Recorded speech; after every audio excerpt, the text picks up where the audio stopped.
and you can just watch, observe, see what questions people ask, or you can also participate and help resolve some of your bothering issues or confusing career path.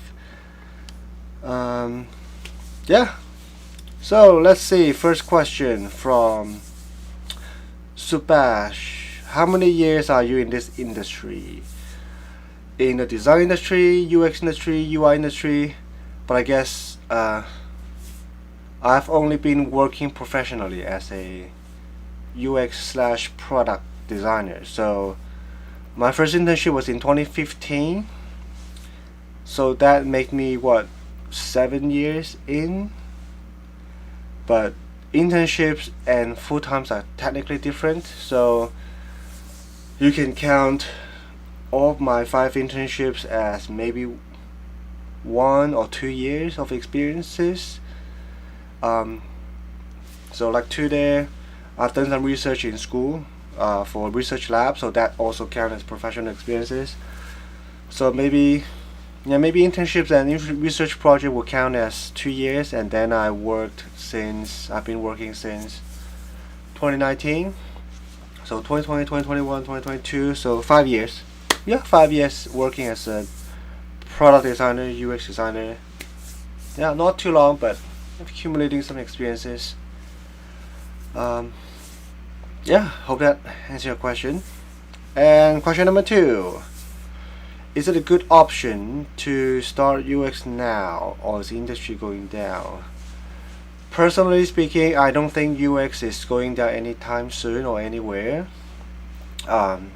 Even though somebody's challenging like the Chat GPT is going to take over the world, it's amazing tool. It's impressive the way that they have gotten so far. But I think UX overall, UX, UI design, product design, they're gonna stay for a while for a few reasons. One, UI UX projects, screen-based interfaces,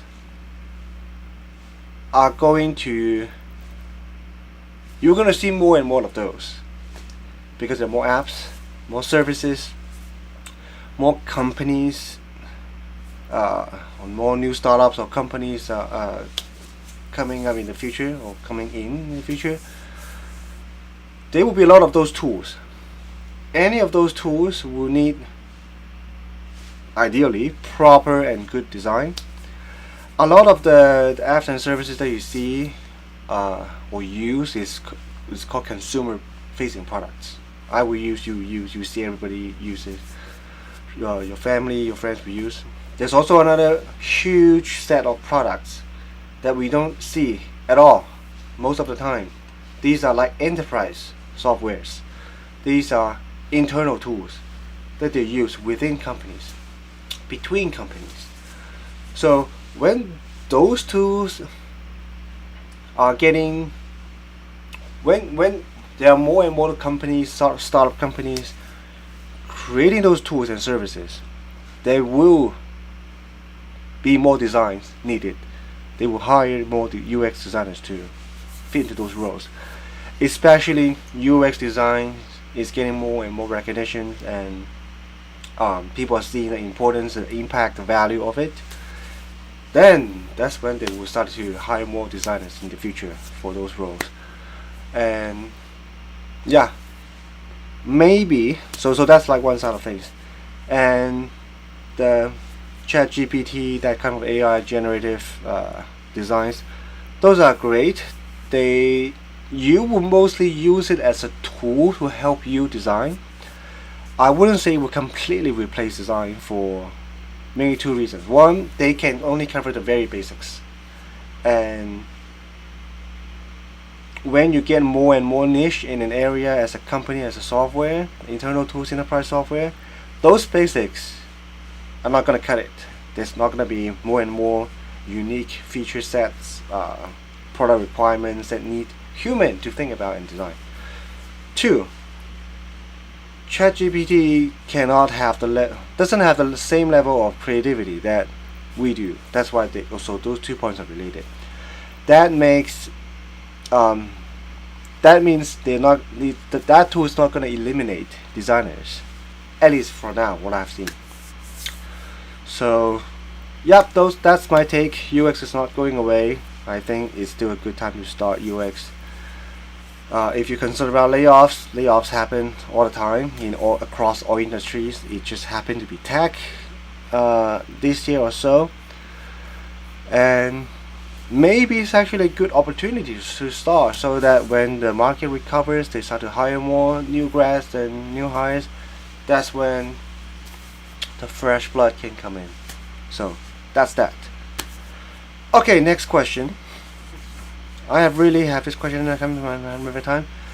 When will user research come? Product cycle or empathy phase? Product cycle or empathy phase?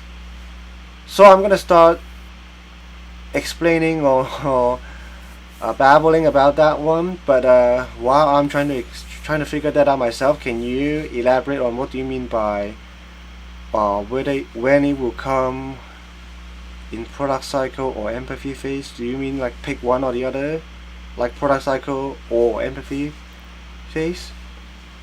But let me see if I can tackle that question. So user research technically come in a lot of places in a product development cycle.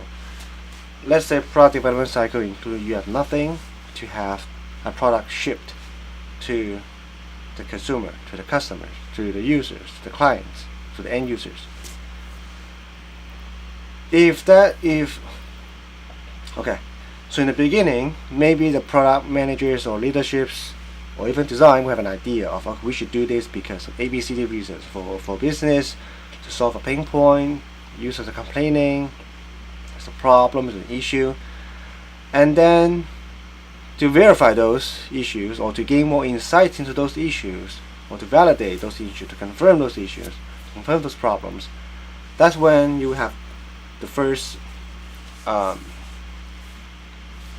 touch point of user research. You would do maybe discovery research, discover what is wrong, what exactly is wrong in that problem, or kind of things you identified could be an issue.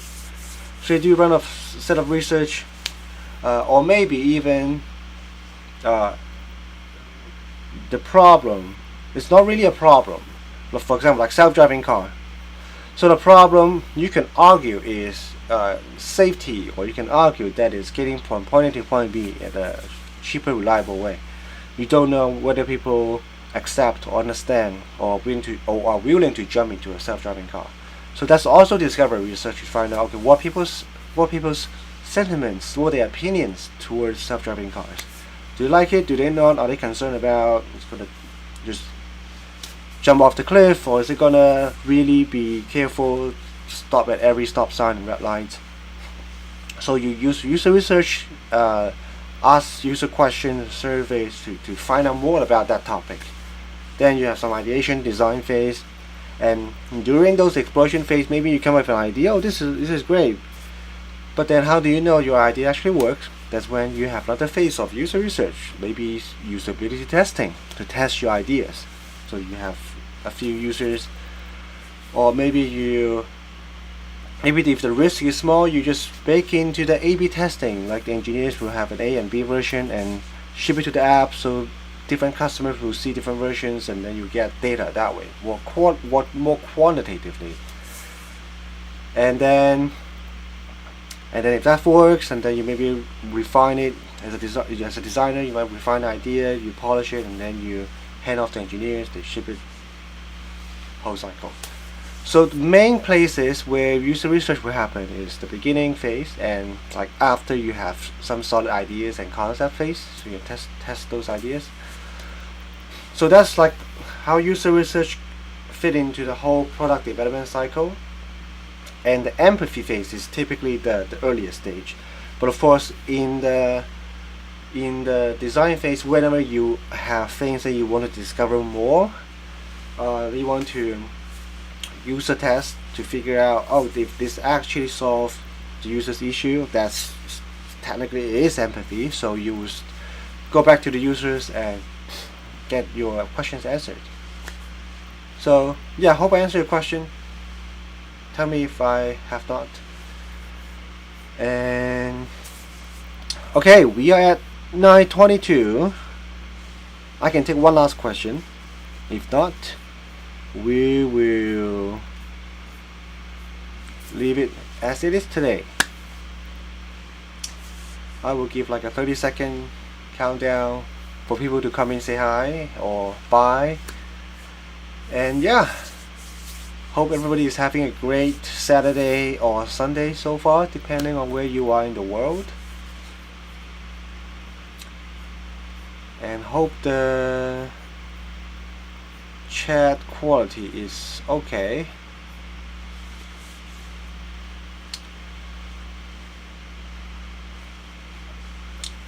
Okay, last question. UX design comes in stage 3 of the product development cycle, is that right? Okay, if you look at it very individually, yes, in stage 3. But in a real collaborative environment, it should not only come in stage 3. Design should be in all stages, including the very beginning product requirement gathering stage.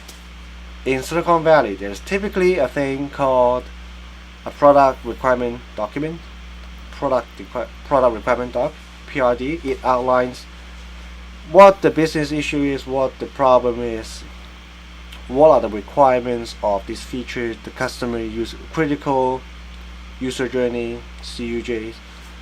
Designers should actually help write that, because designers have the experience of looking at a problem and start empathizing with the users and see what can go wrong or right. So designers should really get involved at a very early stage, and all the way to handoff, testing, user research. Designers should also get involved, because the more designers get involved into research or any of those phases, you will start to get insights of, or connect the dots of, okay, this is users pattern of, okay, they like to do this, they don't like to do this. So you form a better mental model of users, so it helps you design later on in exploration phase, or not even just this project, in future projects. Design thinking or any framework will come in your design. Then when we do user research before design thinking, in design or in design thinking.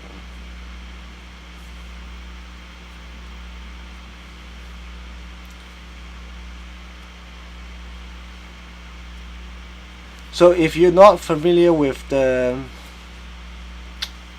product design cycle and how things will go from one or the other, or how things will all be connected, let me find a video for you. YouTube.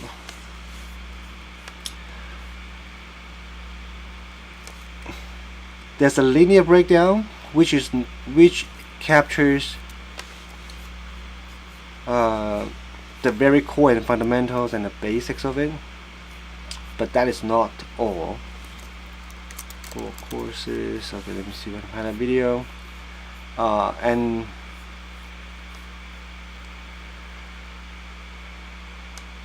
nothing is really that linear and clearly delineated or clearly separated or divided in real life work environment. So you might want to know the actual breakdown and just know it, and maybe start your first project with it. But overall, it's not going to be as simple like that. So I sent out a video. It's about like 4 core design courses in UX design or design overall. One of them is about design process, and that's what you're talking about. What stage is what, the order of it, and where you can get more information and learn more about it. Look at the decks and all that. But yeah, I will leave it as it is. You can take a look at the video. That video will also give you some information about how you can basically self-teach or become a self-taught UX designer by looking at all the free resources out there. And yep, I will jump for now. Thanks Subash for joining, and whoever else is watching, and I will see you all in the next live.